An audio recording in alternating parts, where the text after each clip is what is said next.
It's June 30th, and it's 5 days after Yevgeny Prigozhin and Wagner's mutiny against the Russian Federation. Now, we've heard that it was a coup. We've heard it was a military takeover of the military in Russia. They were going to take over the Ministry of Defense. We've heard that Yevgeny Prigozhin is a traitor. And we've heard he's been paid by the West. And the CIA was involved.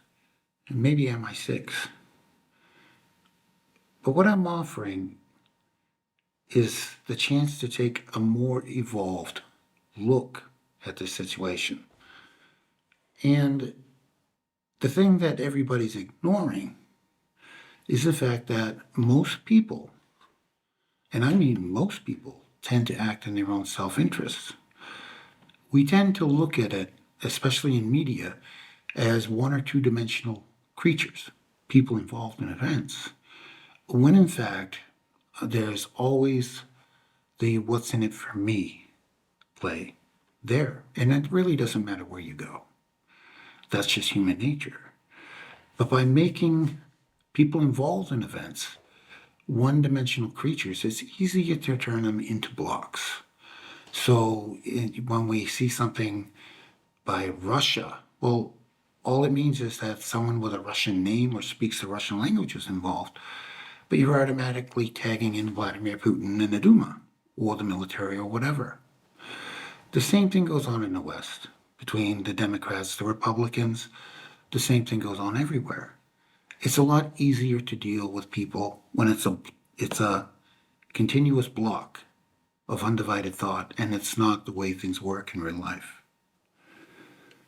Now, this evolved look is based on something that I wish I found, but instead you can see on YouTube at History Legends, and we'll be linking to that video.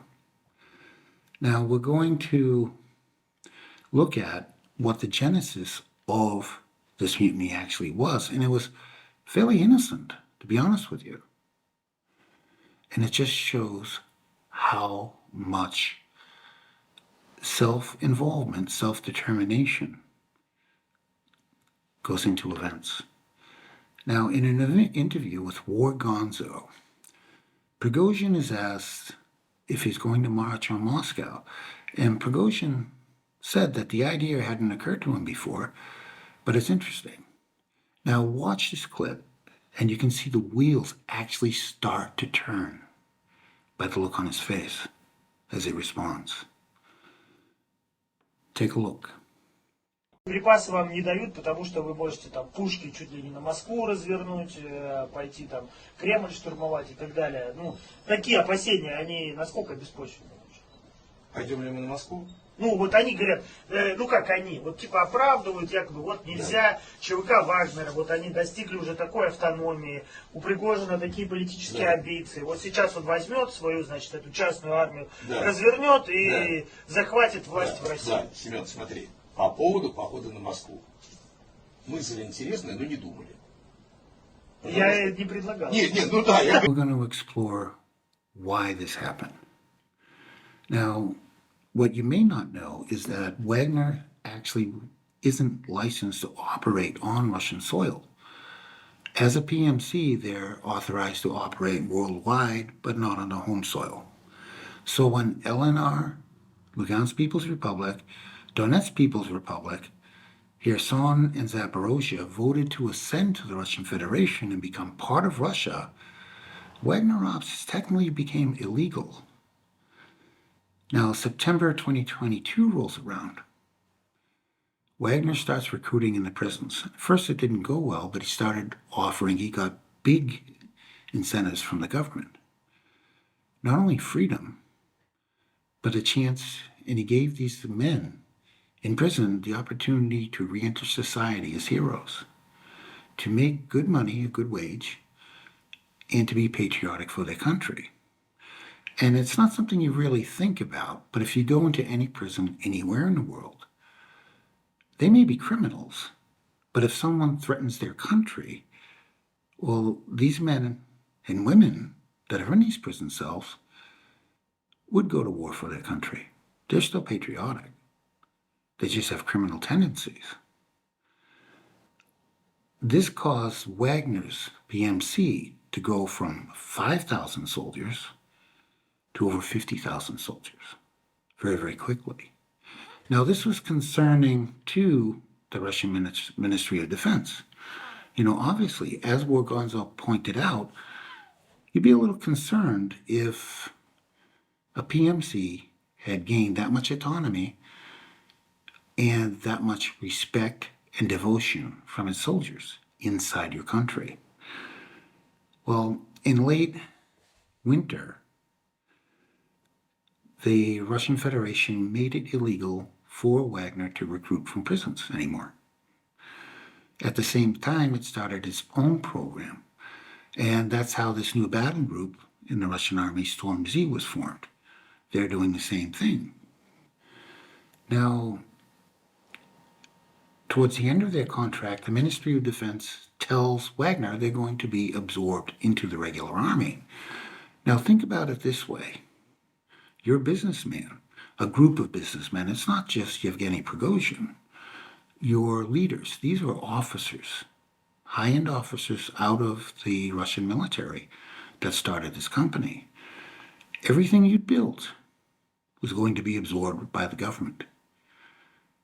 And you, with all this work, you'd be left with nothing, either part of the establishment or starting over again.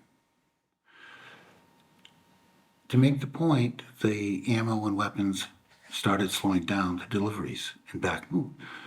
And the bigger the successes, the harder it became to contain Wagner. And Yevgeny Prigozhin started going off like a big bullhorn. And in part, it was for his men. It was so they could get paid. It was so they could live. But there's also self-interest. What about Wagner? Now, in March, Wagner's contract was set to expire. So not only were they operating illegally on Russian soil to begin with, as a matter of necessity, that contract was about to end. Ministry of Defense was going to absorb them, which means no more payments to the partners involved in Wagner. After March, Prigozhin and company were still responsible for the payroll, for paying for the weapons, the bullets, the everything. And this was coming out of pocket until this contract negotiation was done. And we're not looking at something small. We're not looking at $20,000 or $50,000 a month here. You're looking at millions and millions and millions of dollars going out all the time, all at once. Unexpected costs coming up all the time. This is war. Wagner's leadership felt painted into a corner. All their success means is the loss of their company. Again, now we have self-interest rolling in. Boys, we're about to lose everything. And with that question from War Gonzo, the idea of not an armed revolt, let's do a military protest, Wagner style, germinated in Prigozhin's mind. He related it, they looked at it, they thought it was a good idea. And hence, we have the events that happened last weekend, which was a military mutiny. The contract ended in March. Here we have a rogue group now mutinying against the Russian military, the Russian government. Now, Yevgeny Prigozhin supposedly met with Vladimir Putin a few days before this happened. I'm sure a lot of things came up, but I don't think the idea of the mutiny march did as one of them. Do you? So the Russian government was actually caught by surprise on this. They expected Yevgeny Prigozhin to be loud, to be boisterous, to make his complaints, but to stay in line because there is a war going on. That's not unreasonable given the situation.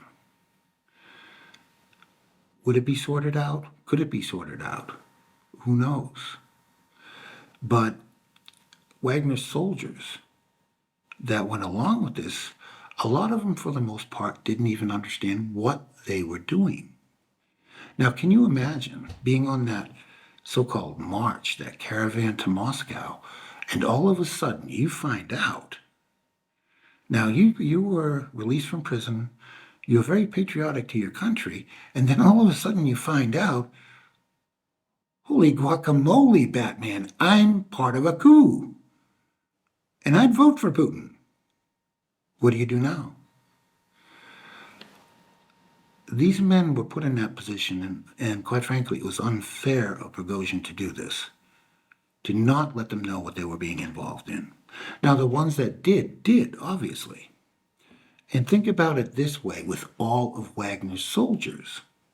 Now, imagine over 200 years ago, you had the golden age of what was called privateering. These were private militaries on the ocean, on the water.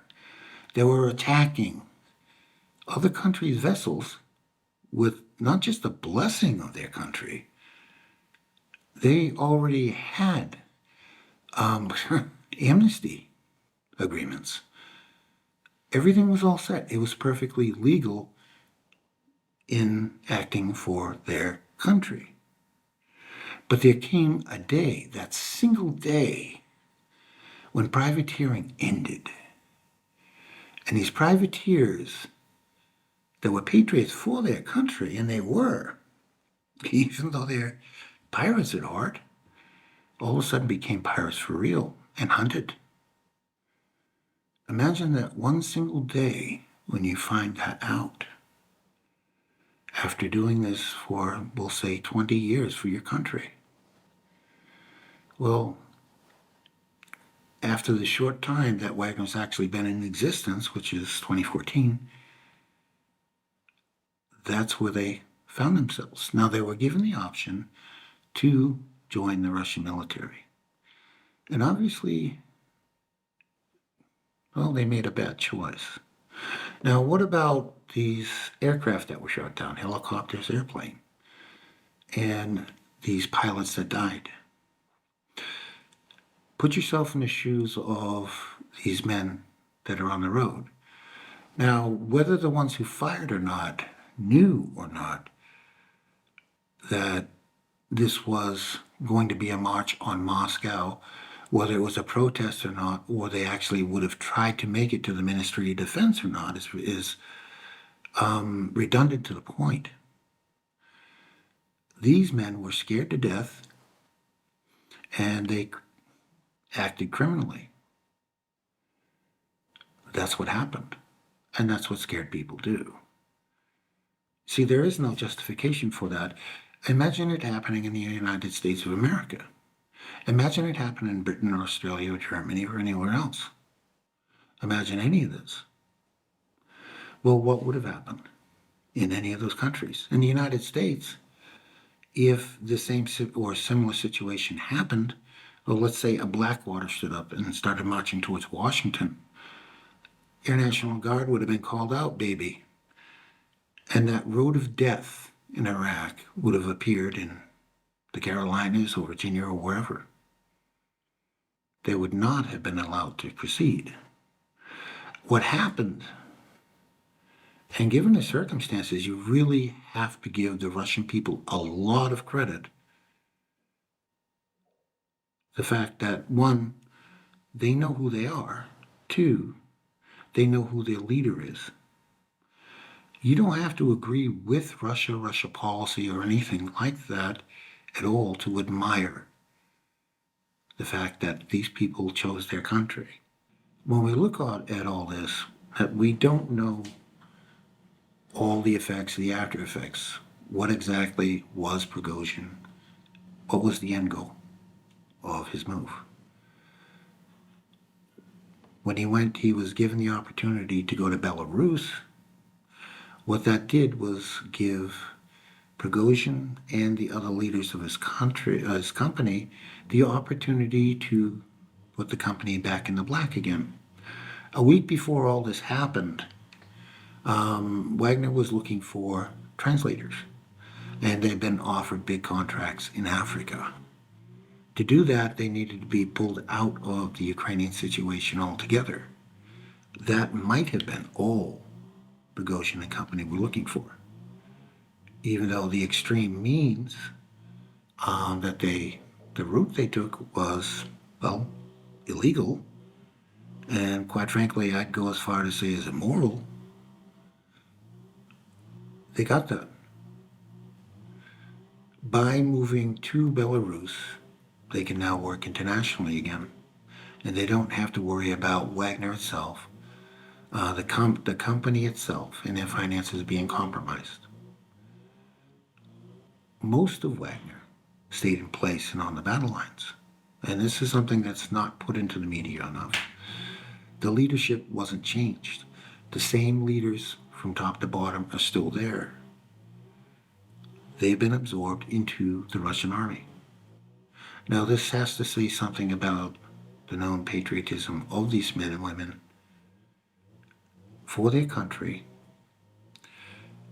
and the fact that this had more to do with the self-interest and survival of Wagner for Yevgeny Prigozhin and his partners than it did anything else.